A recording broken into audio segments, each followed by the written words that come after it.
jovens de uma elevada sabedoria,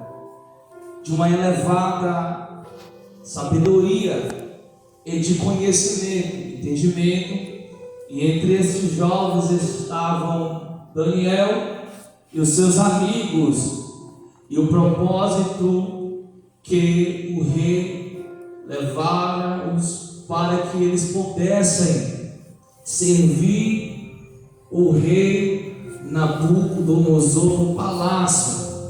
E por 3 anos eles estavam ali.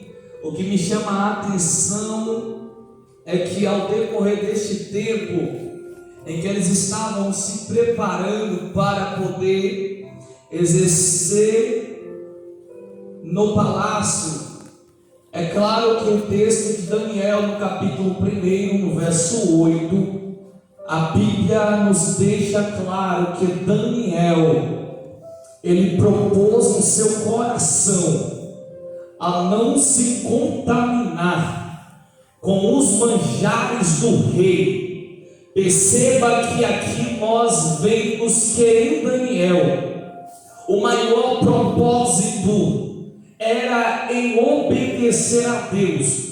Até então, aqueles manjares eram oferecidos aos deuses do rei, aos Balaíns.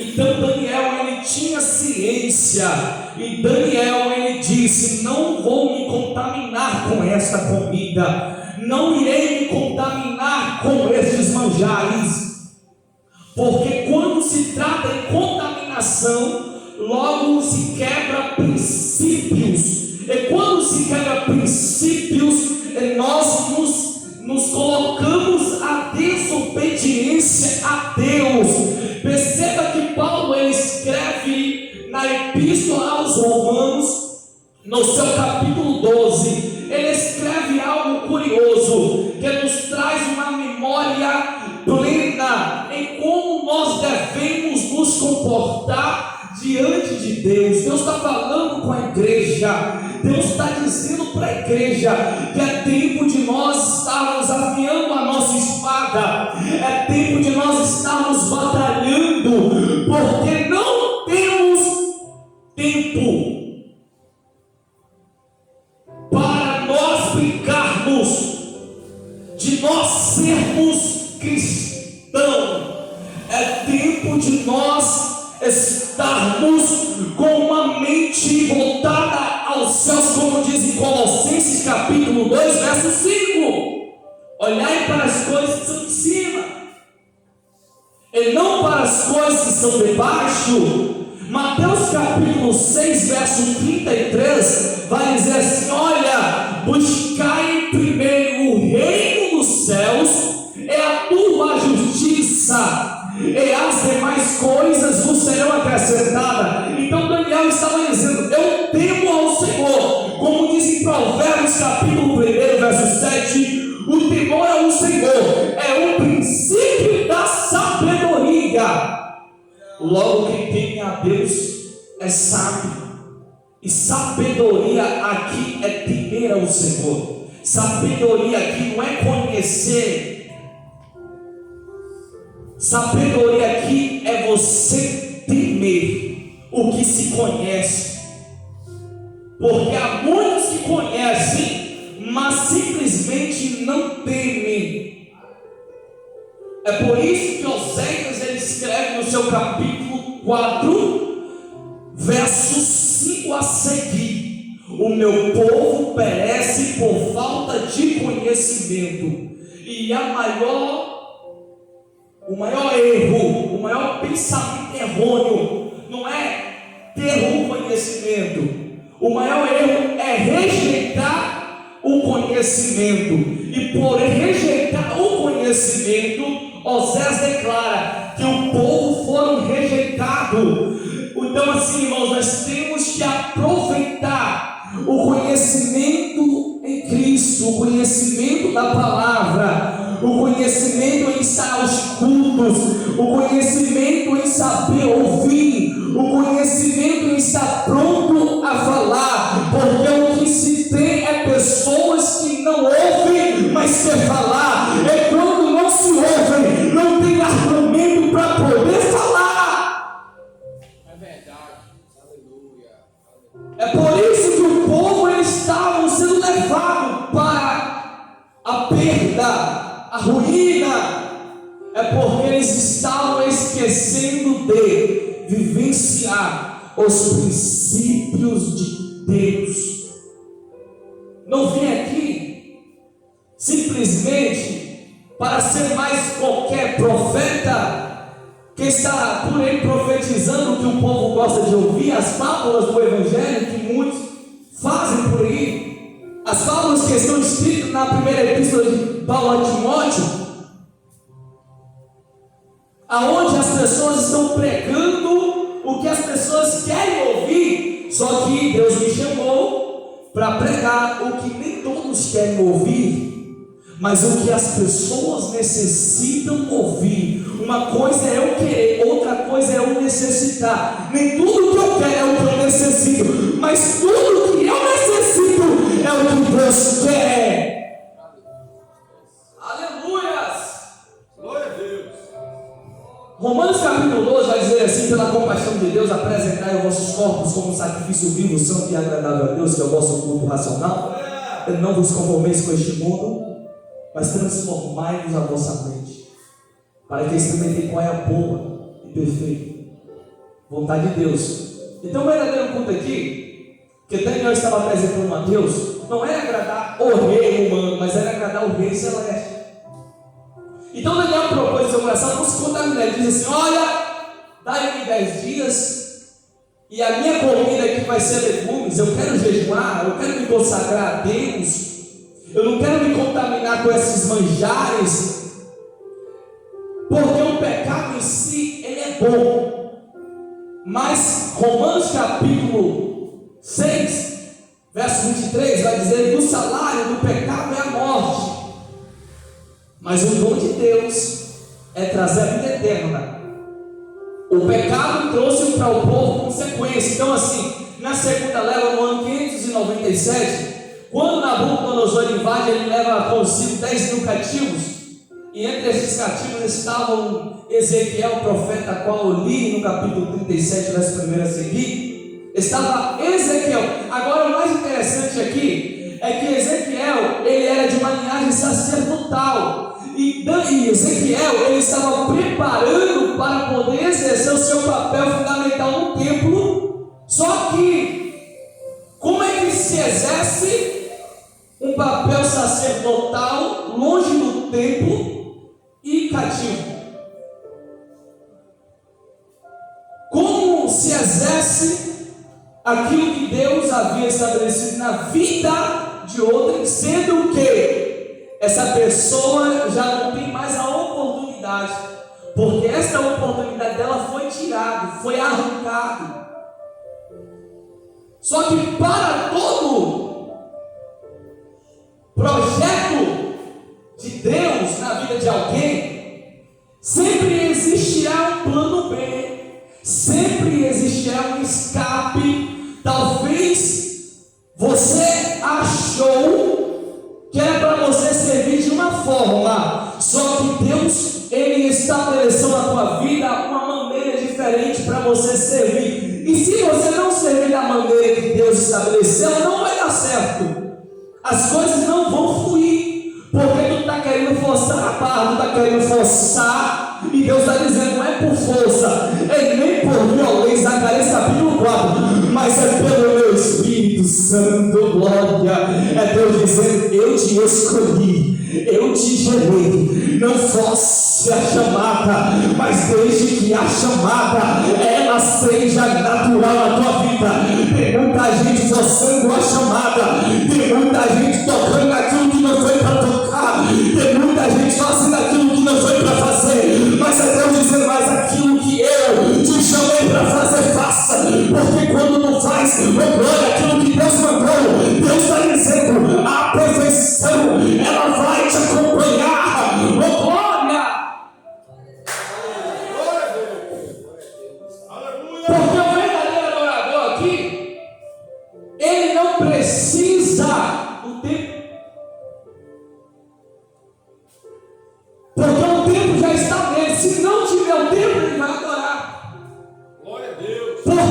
não é limitado, meu irmão. Deus manda com que todos venham adorar no templo, quando tem e quando não tiver.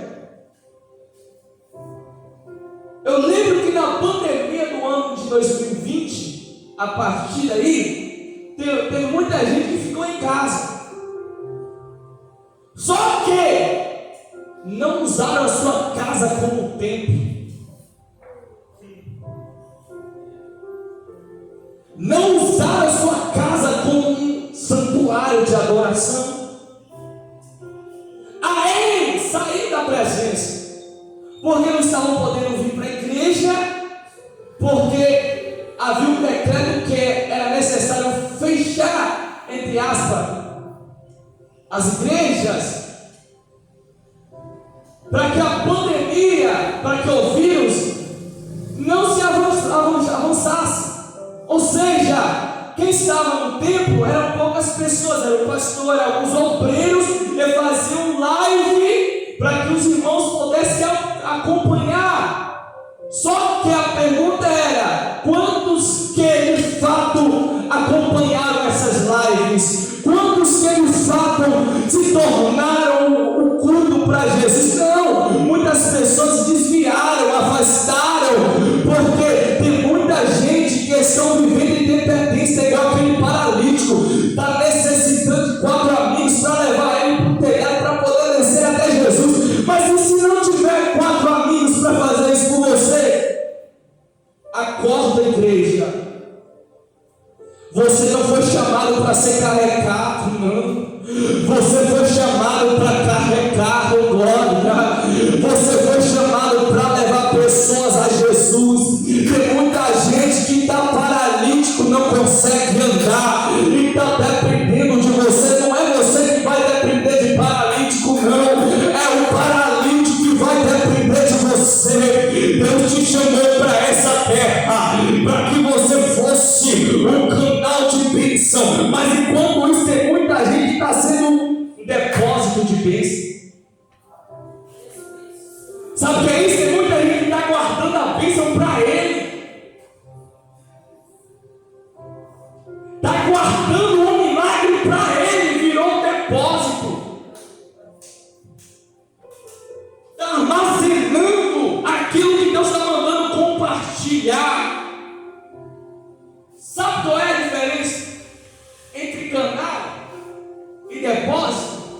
O depósito, ele armazena e tudo que está dentro dele vira sujeira, ajuda casa de aranha, ajuda poeira. Quando vai entrar no depósito, meu irmão, desorganizado, é capaz de você ser atingido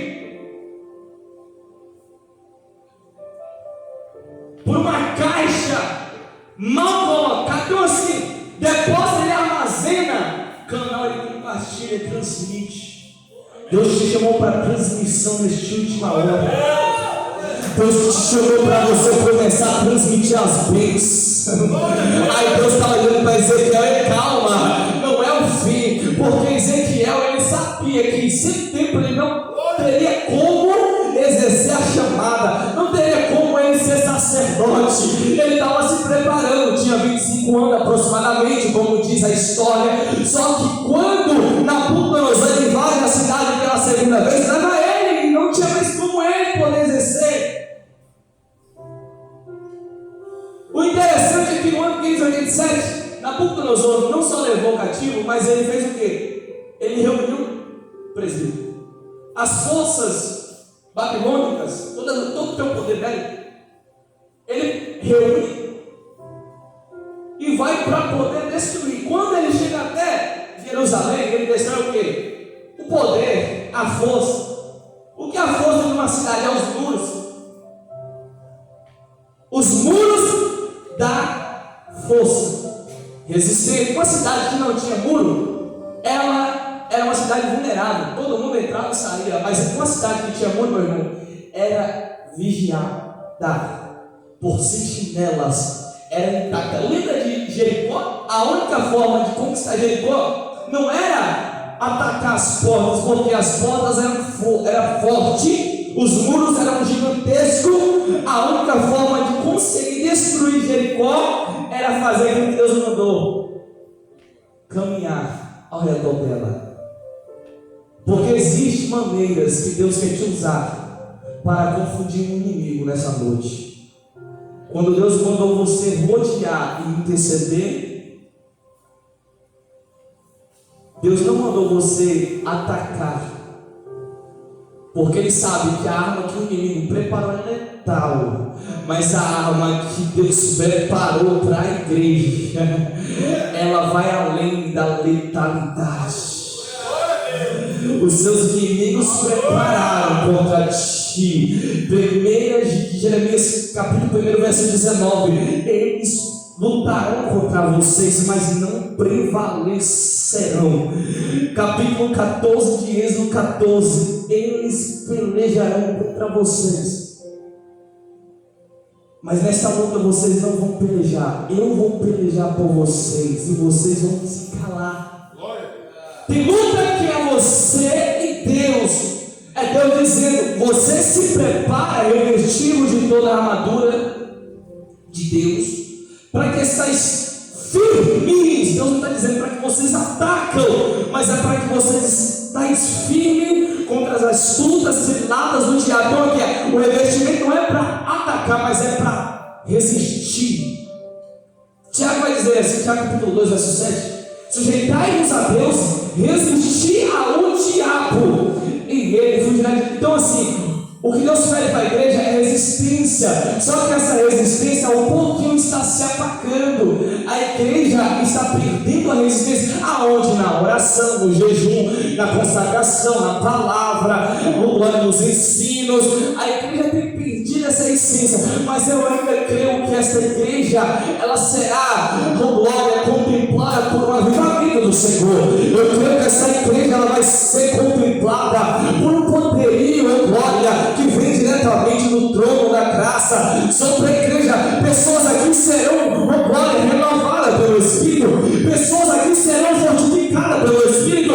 Talvez o diabo olhou e diz assim: ele não vai resistir muito tempo, ela não vai resistir muito tempo, porque prepararam tudo, prepararam os reinos, prepararam o poder. Mas quando ele diz assim: eu te dou tudo isso, se tu somente me adoras, eu quero sai-te, Satanás, porque também está escrito: somente a Deus adorará, somente a Deus servirá. É o diabo oferecendo tudo em troca de adoração, mas nós oferecemos tudo a Deus em troca da glória de salvação.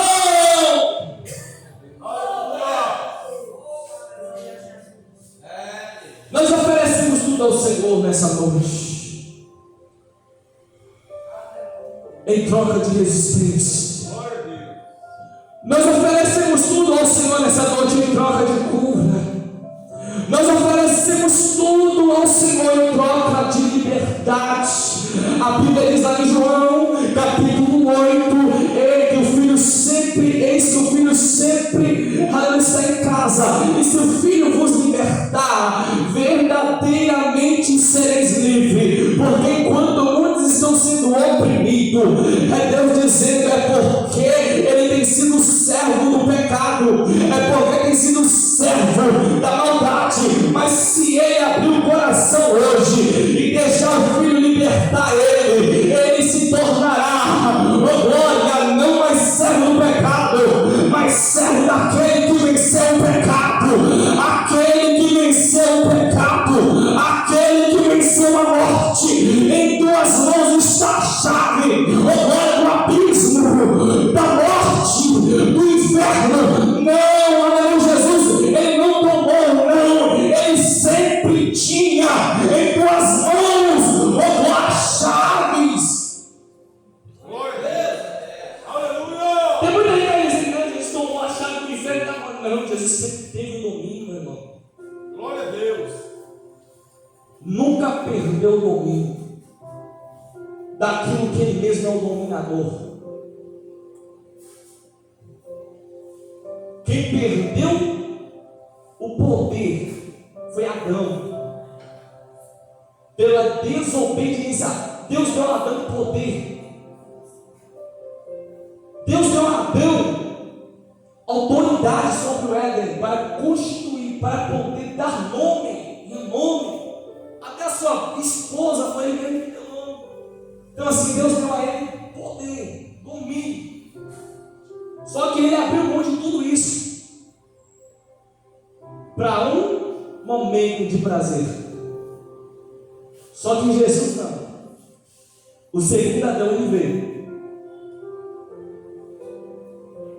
se esvaziou, era Deus, não tomou por usurpação ser como Deus, ele se fez servo, habitou no meio dos homens. Todos contemplaram a sua luz, a sua glória, mas os rejeitaram. Foi tentado no deserto, só que não abriu mão da obediência. Não importa a quantidade de tentação que vão preparar sobre a tua vida, o que importa é como você vai se comportar diante dela. A primeira vez que tentaram Adão, ele caiu. Muitas vezes tentaram Jesus, ele permaneceu, porque quem sabe e quem entende de propósito, quem sabe e entende que existe nele um propósito, ele não abre mão. É muitas pessoas abrindo mão de propósito para viver momento, mas aquele que Deus chamou, ele nunca vai abrir mão do propósito que Deus estabeleceu na vida dele para viver momento. Eu creio que tem pessoas que entrou por essas portas e Deus está dizendo: eu te chamei para você viver propósito, eu te chamei para você viver promessas, eu te chamei para você viver, aleluia, uma autoridade sobrenatural nessa terra, porque vocês, Mateus capítulo 10, Deus não deu autoridade sobre o que? Sobre enfermidades, sobre os demônios, e Ele te deu essa autoridade aqui, cabe você saber usá-la. Glória a Deus. Voltando aqui para o texto, Aleluia. Ezequiel, quando ele estava lá na Babilônia, logo ele entendeu que o templo foi destruído pelas forças de Nabucodonosor, e o templo, as suas portas foram queimadas, os utensílios que serviam para poder sacrificar e expiar o sacrifício foram levados e depositados na casa do Deus do rei Nabucodonosor. Não tinha mais tempo, não tinha mais ninguém ali. Os que estavam ali estavam mortos, e os que conseguiram sobreviver foram levados cativos, e os que fugiram estavam em grande miséria, como diz lá em Neemias, quando seus irmãos visitam. Como é que está Jerusalém? Olha, Neemias, foi destruída, e os que sobreviveram estão em grande miséria. Então Neemias chora. Então assim, meus amados, era uma devastação, tanto física, materialmente falando, e espiritualmente. Você acha que nós, nesse dia de hoje, não temos vindo e vivenciado esses mesmos tempos de uma forma complexa? Por quê? O que você tem visto é a devastação, abominações dentro deste país, deste mundo, e é coisas que estão se tornando natural, light, é normal, é bonitinho, crente apoiando. Essa bagunça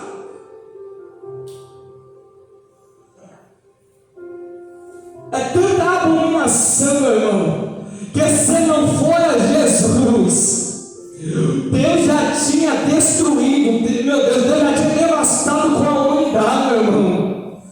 Aleluias. Deus está só contando os dias para poder trazer a sua ira sobre essa terra.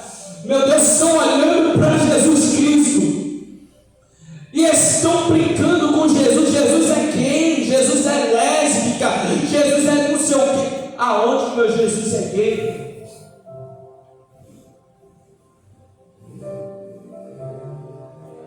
Aonde tu viu isso? É igreja, meu irmão.